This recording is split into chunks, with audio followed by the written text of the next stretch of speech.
అంటే దాని పక్కన ఉంటే ఇప్పుడు ఇంటి పక్క ఉంది ఈ ఇల్లు కూడా మాదే అన్నట్టుగా కబ్జా చేసినట్టుగా ఆ పక్కన భూమిని కూడా గవర్నమెంట్ భూమి అంటే గవర్నమెంట్ అంటే ఎవరు మాది మనది అనుకొని వాళ్ళు స్వచ్ఛందంగా కబ్జా చేసుకోబోతా ఉన్నారు, చేసుకున్నారు కూడా.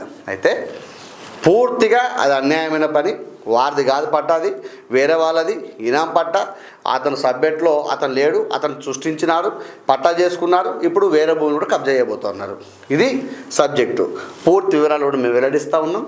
పూర్తి వివరాలు కూడా ఎంఆర్ఓ గారు చెప్పినాం, సంబంధిత కలెక్టర్ గారు కూడా ఈ విషయాన్ని మేము చేరవేయబోతున్నాం. రైట్. అయితే దీంతో పాటుగా లోపలికి వెళ్ళాక మాట్లాడదాం. రైట్. అయితే ధరణి ముసుగులో జరిగిన అక్రమాలను గుర్తించిన ప్రభుత్వం వాటిని సరిచేసే పనిలో పడింది. గత ప్రభుత్వ హయాంలో వివిధ బై సర్వే నెంబర్ల కింద అసలు భూ విస్తీర్ణం కన్నా 8 లక్షల ఎకరాలు ఎక్కువగా ధరలు నమోదైంది. దీంతో క్షేత్రస్థాయిలో రైతుల మధ్య గొడవలు మొదలయ్యాయి.